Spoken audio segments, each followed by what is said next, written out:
Welcome to another edition of What the Fuck happenings here in Mendham. And, the dominant happening is, about 35 hours ago or so, my father died. He never did that before. It's hard to know what's, it seems a bold move.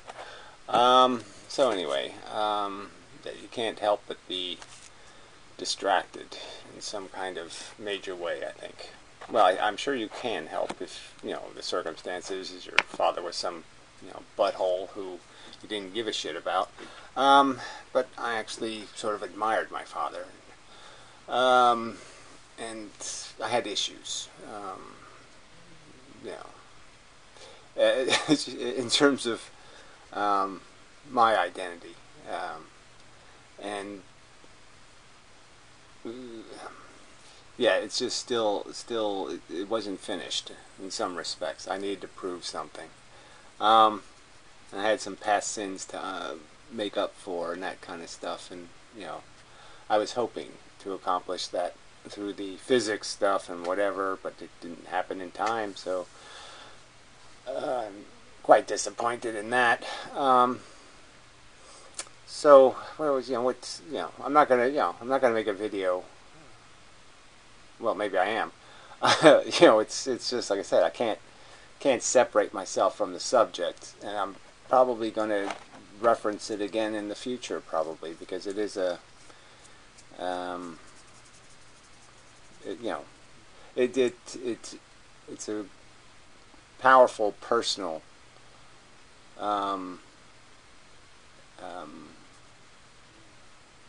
bit of knowledge that you gain through life, these personal things, and they're great metaphors for the real world, the rest of what's going on in the interactions between human beings, and this whole definition of character and what a human being should be and all of that kind of crap, in my opinion, is kind of, I had it in my personal life. So anyway, just the barest of details. My father was 95, had really good health, even had good health right up to his death, actually. In the sense that he had fallen, and so he was in quite a bit of pain, and he was 95, and so he was sort of done, and he gave up, basically, and died. And I could sort of see it coming, so it's not like it was a shock, and but he was a life liver. I mean, he there's a little bit, he wrote a little personal book, a story of his life, and maybe someday I'll link to people who might care, who aren't going to be trolls. But anyway, won't do that right now.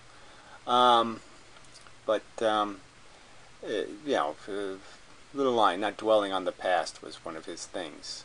And he did live that way. He was exactly, we were a lot alike, except we were exactly opposite in the sense that I worried about everything and he worried about nothing.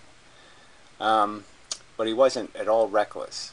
He didn't worry about anything, but he was smart enough to make lists and, check things twice. And, he did all those ways to avoid unnecessary shit. He avoided shit hitting fans, by being careful, cautious. So he was an engineer. I've sort of complained in the past, and people who've heard Stickam Rooms or something where I might have talked about something that, unfortunately, he didn't think I was worth those kind of conversations, which is kind of funny. And he really just used me as a test instrument at different moments, like if he was working on something. But he wasn't very good at being a teacher or inspiration in some way. But we spent a lot of time together. We went fishing every weekend when I was a kid, and but we'd spend a lot of time being introverts because we were both introverts. So it'd be a lot of time just with dead silence. Or he'd go left and I'd go right, and then we'd meet up and drive back home. But there was a lot of time spent, and but yeah, he just didn't kind of think I was worthy of a higher conversation. And I suppose some of it was, you know, you don't want to bring your work home. Maybe it's just, you know, blah blah about, you know, thinking about work things when he's on his off time. But anyway, yeah, there's just so many little things. You can just go through all this mush and how it affects you and all that stuff. So, you know, I'm distracted. I guess that's all I can say. It's distracting to accept the circumstance. And it's just an illustration of how useless this living thing is, in terms of we all become better and better people as we live longer and longer. You learn more and more, and life just destroys you. So as you're starting to figure out how to play a good game, they kill you, which is really just idiotic. Nobody should accept those as rules. Too stupid. Do over. Don't do over. Don't even pretend it's worth messing with. So, you know, I did sort of get my parents to admit they made a silly mistake in having kids, and it was just, you know, no brains involved, and all of that crap. And so, but my father was a life liver, and he did live his life. You know, he loved a good meal, and you know, he laughed in a very subtle way. He didn't laugh in a, you know, ha ha ha ha ha kind of way. He just kind of snickered at a lot of stuff. I guess you know, sort of the shit I do, except he would do it a little more than me. I mean, he was a little more, but he laughed easy, and he laughed at satires and you know, just the shit that happens to you. You know, you go to open a jar of pickles and it spills all over you or something. He'd laugh at that. You know, so he was a little bit of a little sadistic in that sense.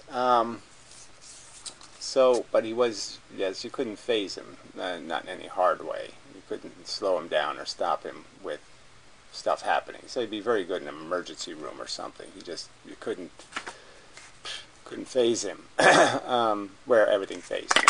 So, like I said, that's sort of the dominant thing, is the dominant difference.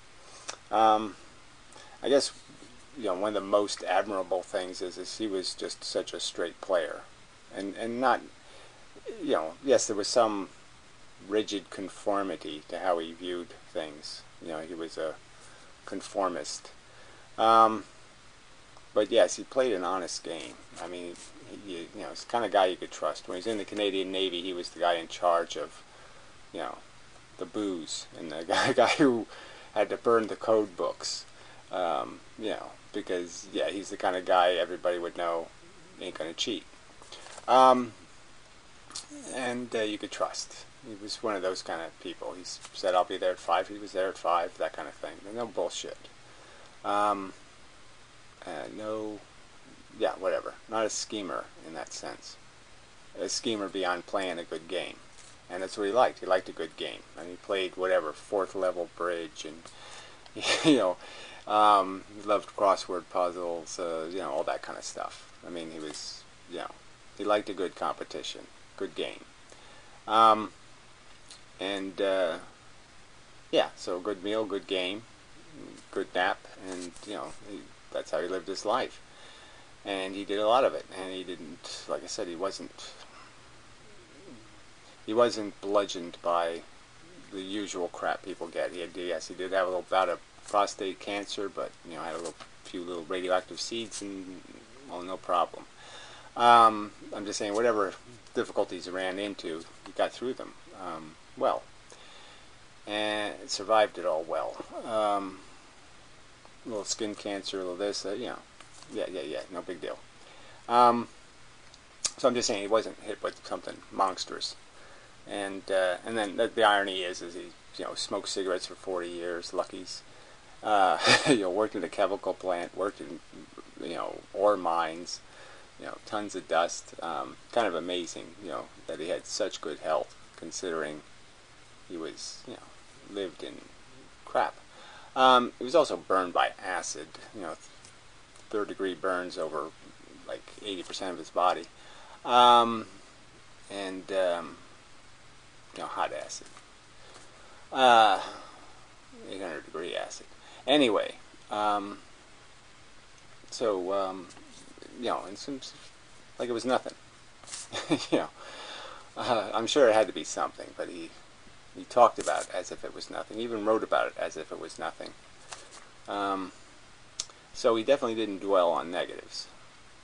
That you could say. So there's lots of stuff to say. I guess that's why I'm sort of compiling some things to say. But none of them are really going to get to the issue for me, which is, I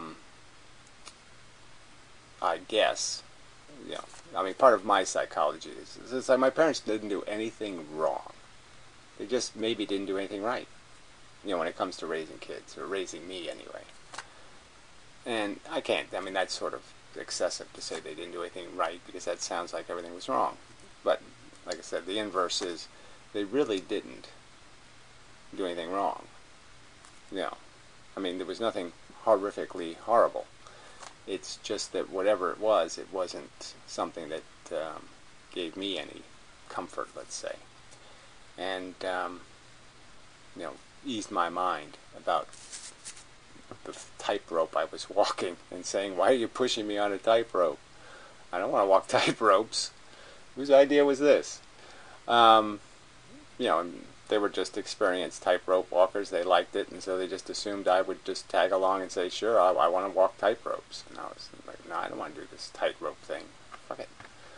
The sidewalk, I want to sit in a bench. I don't do this shit. And there was no, it's gang warfare families, you know what I mean? So the one guy don't get to vote and veto everything. I didn't have no veto votes, so I just sort of got dragged everywhere. And I guess that gave me a certain inability to function anymore, because I was just sick of life as a drag. Dragged here, dragged to school, dragged into this, dragged to that, drag. And I was just, who wants to do that forever? Or until you're dead. Gee, get dragged places and then die. Boy, this is just going to be so much fun. I just can't wait. Yeah, so that was my problem. Things just didn't, Well, anyway. So, as the only son of an only son, in the sense that I did have sisters, but you know what I mean. And the last of our kind, so to speak. You have certain these obligations, like you're holding something, you're carrying some kind of torch, and maybe that's one of the reasons my father had kids. Dumb reason, of course, but one of the reasons. But there's a certain kind of pressure, I suppose, and so so I that's definitely part of my psychology. I don't like that it's in there, but there's a piece of my psychology that wanted my father to have some sort of genuine respect for me. And I'm not saying he didn't like me. I'm just saying I was too defective. I was too abnormal. And just, like I said, it wasn't like he was wrong in terms of unaccepting or in any way negative. But, there was no sense that it was all right either. So, nothing to demonstrate, the fact that I needed it. And, so anyway, so that's what's going, that's my problem. A son's problem. It's sort of the other great news is my mother's dying, so it's going to be it's just a fun year. Anyway, it's just no. But it's just whatever. Yeah, I just say 1980 was a really bad year. When Reagan got elected, and everything did go bad that year. I ended up moving here, which was good, but everything kind of went bad. Traumatic, so to speak. And it looks like you know, the Trump era is going to be likewise. Everything's going to go wrong. You know, it's got the smell of it. So anyway, it's a side subject. So, you know, maybe I'll just keep the video short, or maybe I'll add something. So I'm just saying I'm full of stuff that is distracting me. And I don't have like a grief for my father beyond the fact that you don't like that anybody has to do the death thing, you know, without somebody to do it with or whatever. You know what I mean? I mean, I don't like that that process. It has to be something you do as an individual. Because my father really, he was an introvert, but he wasn't like me. He like have no use for people. He liked people were entertainment, so he sort of needed people to do something funny so he could laugh at it. Maybe something like that. Anyway, he was more of a, really wasn't a people person, but I mean he was more of one than I am, I guess I'd say. Had more use for them. And you know, as you get older too, everybody you know is dead, and it gets pretty bare, you know. So you know, besides the physical limitations, you know, which you always have to worry about, falling down and all that kind of stuff. He did fall down, and that's what sort of precipitated this whole end.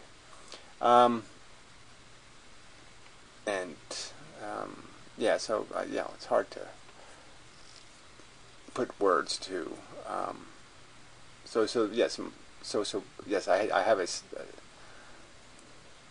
You know, in spite of the fact that he was very competent living life, you still worry for somebody going through the dying process. So there's some grief in just the fact that he had to, you know, walk that path to nothing, to being nothing, which can't be you know, it's got to be difficult, you know.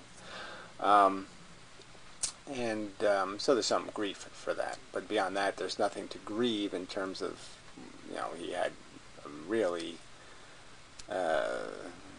he got a good hand in life, you know, got a good cards to play, and so he could play a fun game. He didn't have to play a game, as he says. He never lived in poverty or this or that, or I mean, he really had he had cards to play with. He wasn't, you know, out of the game by what he was dealt.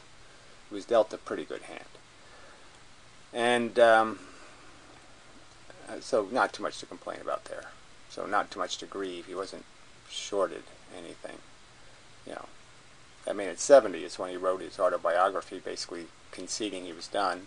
And, you know, and he lived another 25 years. So, can't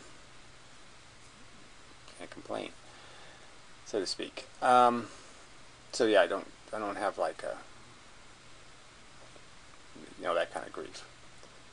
But yes, I grieve from my end that I just didn't have a chance to demonstrate that I wasn't the clunker he might have thought I was.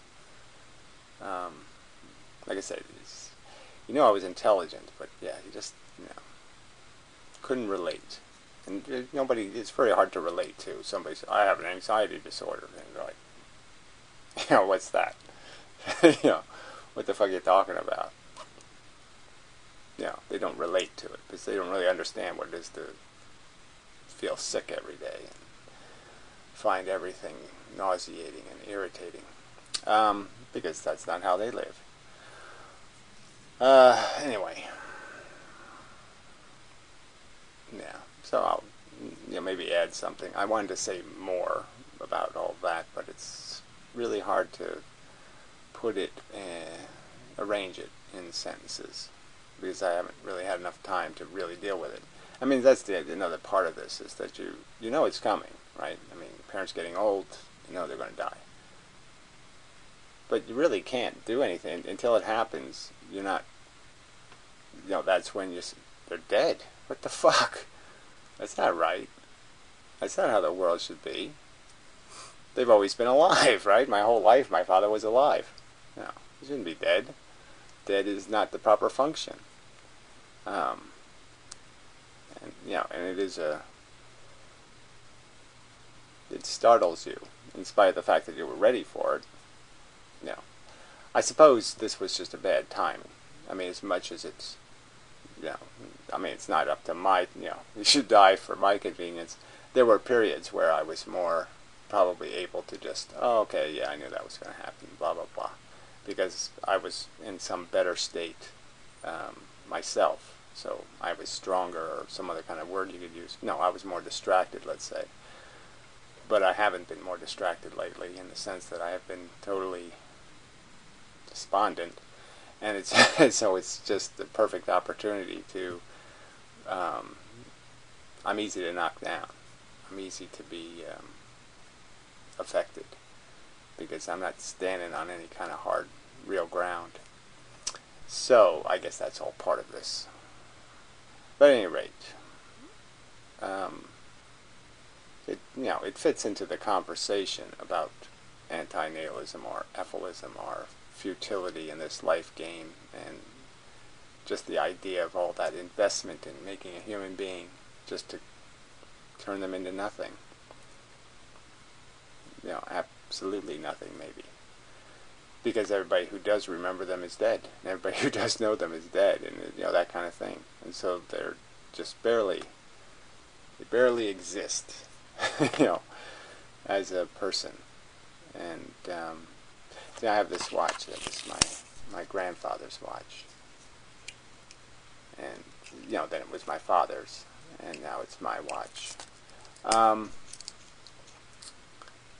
And so you have that kind of thing, like, okay, they're still alive as long as somebody knows this was my grandfather's watch.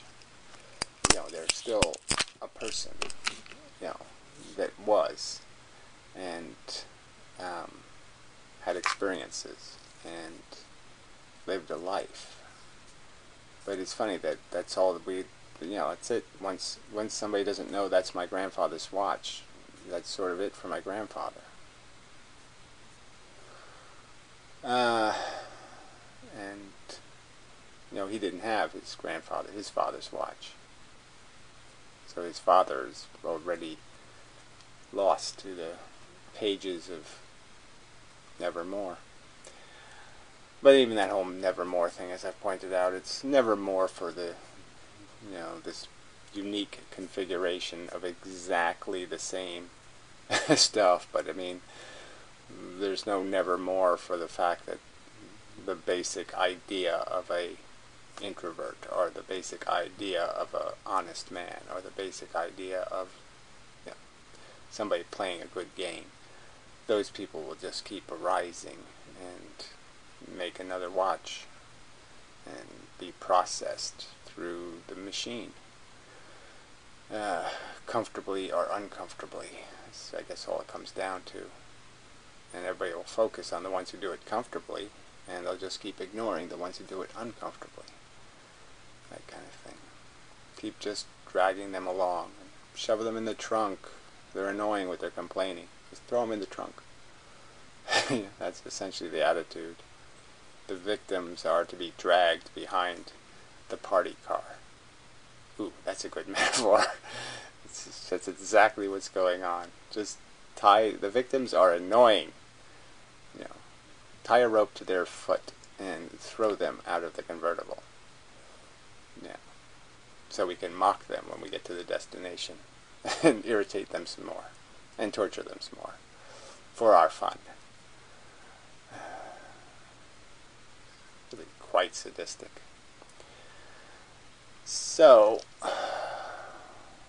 so anyway, I'm okay. I mean, I'm not all, oh, my father's dead.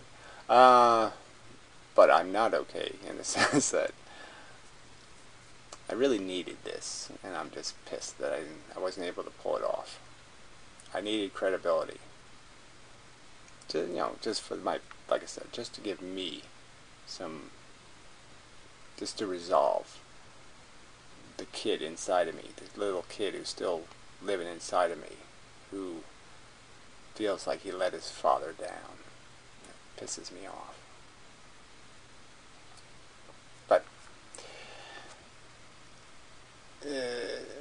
it's too late. So anyway, moving on. That's what you got to do.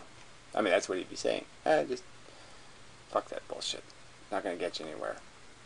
The laments. You give them 5 seconds of your time and then you move on. Which, like I said, I don't necessarily agree that that's the appropriate reaction to this circumstance at all. If you want to do the right thing in the future. If you want to quit making mistakes, you got to learn from the past. You can't keep ignoring it. So, anyway, enough for now. Or maybe for the video. So anyway, some pictures in the background probably of my father. Something like that. So finishing up, or something like that anyway. Last words. Final something. Haven't acquired much more the extra hours. Now it's 48 hours. Keep track of the number of hours. I was thinking about the proper memorial kind of thing, though, and finding some way to pay due respect and acknowledgement, all that kind of stuff. So I have to think about those proper tributes in the future. Ways, anyway, that I can take anything. Share whatever comes my way with acknowledgement of my father's contribution, let's say, to my creation. And yes, of course, you always want that just to be the positive side. So obviously there are some elements of my persona that he may be better off not having stuck on him. But in a way, it's only fairness, right? It should be all or nothing, so it should come with the good and the bad. But anyway, that is something on my mind. And I suppose part of that would just be acknowledging his advice, what he gave in a sense, which was kind of simple. Don't get too fat. Yeah. Don't take any wooden nickels. I mean, it really was. Actually have some of it. I might as well go look and see what exactly it says. That's not the right page. Anyway, don't get overweight. Have a good physical exam every year. Well, yeah, I don't know any. I have to find some chicks willing to do that. Take daily exercise, the equivalent of a 2-mile walk. So he did do that. So that's why falling down wasn't a good thing, because it stopped that. Eat a variety of healthful foods. Well, he was a meat eater, and just about every dinner had meat in it, I think. But like I said, he also, he obviously had a better constitution. So I guess if you have a weak constitution, you'd probably have to do a lot better than just this. Keep an eye on the things that are out to get you. So that's probably the key thing. Don't be reckless or impulsive. Think about it. He was definitely somebody to do that. Can't say I would agree with every thought he had, but he did go through the process. And when he did do something, he planned it. I mean, he didn't just say, let's do it. No, he thought about what the possibilities were and had plan B and plan C and that kind of stuff. Not saying he didn't have a lot of circumstances where he got lucky, because he probably did. But he was unlucky too, and he got through it. So, yeah, so not much to say there. So yeah, I have to think some more about this. So that's right. I'm just saying that's why this video isn't much of a video, because I haven't really thought it all through yet. Still kind of just reacting to the, parting is such sweet sorrow thing.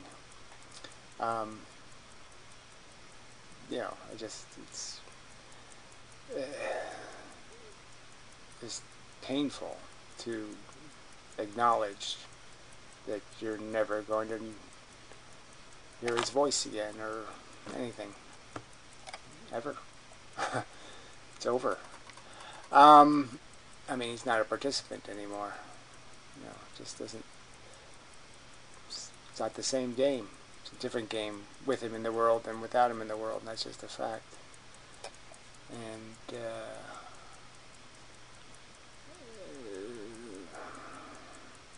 I just find it stunning that everybody's just, okay, this is the way we play. This is all worth it. This is the way you want the game to be. It's okay this way. Not really. Yeah. No, sorry, I don't get you. No. Not good enough. Not even close. And so even though he was a player, I still say he didn't get it. He didn't. It's not good enough. You know, he got ripped off. Even though he got it good, still not good enough. Deserved better. And that's just the... agree or disagree, I don't really give a shit. Yeah, it just seems kind of obvious to me. So I don't think there's, like I said, there's probably not much point in me trying to be profound, because I just don't have the perspective for that yet, or maybe never will. Like I said, most of it is issues with my own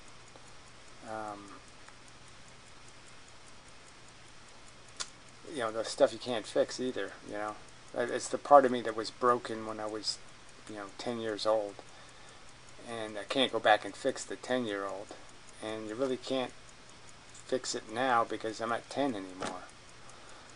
So it's, you know, it's just those kind of things just don't get fixed.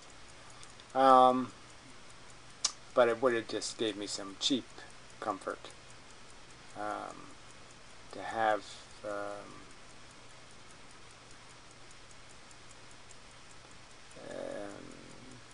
accomplished by his standards, and that would have undone some sins, and that would have made me feel better.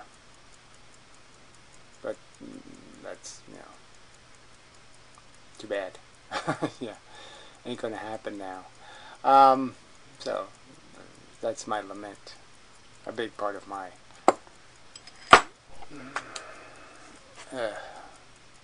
damn.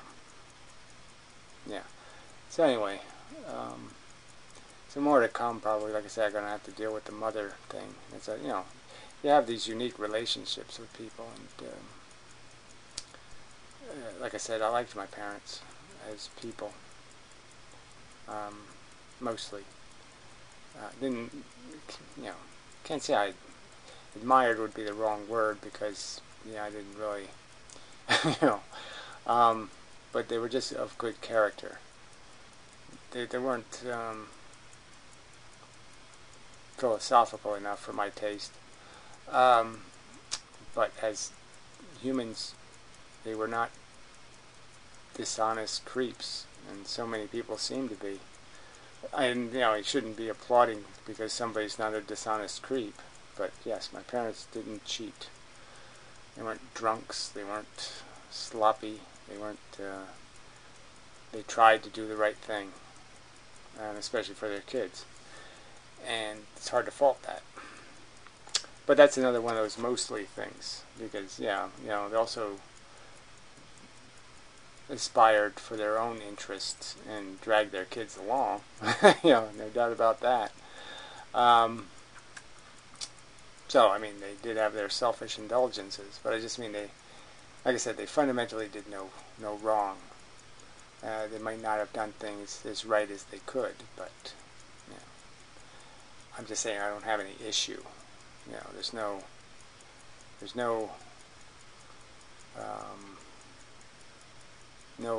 reason to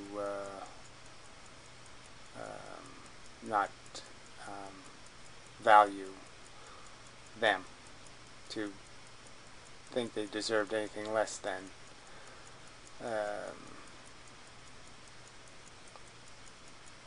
fairness, something like that. Anyway, I just trying to get to the point that I don't have any issues with being abused in some way, which obviously would make this even more complicated. So anyway, so it's just it is a weird thing, because you say, well, you're better off if they die young, or you're better off where they die later in your life. And it is a mixed bag, because then there's more to miss when it's later, because you've had more life with them. They're more part of your life, let's say. And you've become more, say, dependent on the idea of them being alive, which is another issue. And, but I guess it's that whole thing of, a little bit every day versus one day where you have it all happen bad at once, that kind of, it's hard to sometimes equate which circumstance is the better circumstance. It's certainly better not to have them get it bad, like years and years of suffering or something. They didn't have any of that, which is really, I'm grateful. Yeah, so I have something to sigh and say, oh, well, at least it wasn't as bad as it could have been. But other than that, it's still something to get over. And like I said, I'm kind of surprised that I'm as distracted by it as I am. I'm distracted.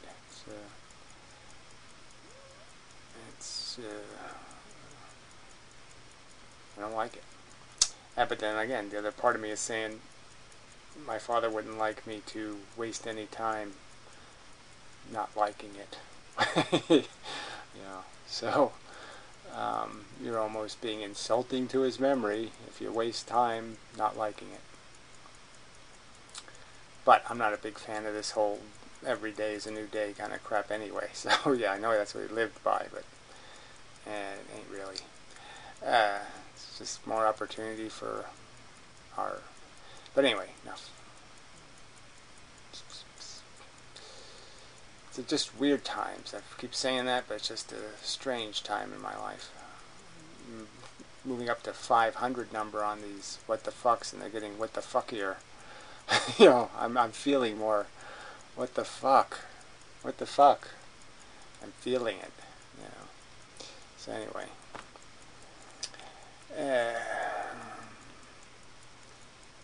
Hopefully I'll gain some perspective that will inspire me in some new and more substantive direction.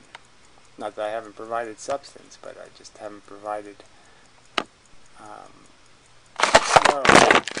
yeah, something that worked, something to get the job done. Yeah, it's a damn good sledgehammer, but it's got no handle on it, something like that. It's like I've done something good. It's not quite the tool we need. Too long, too short, too something. So I gotta fix it. Anyway, that's all enough. So, till next time, and such.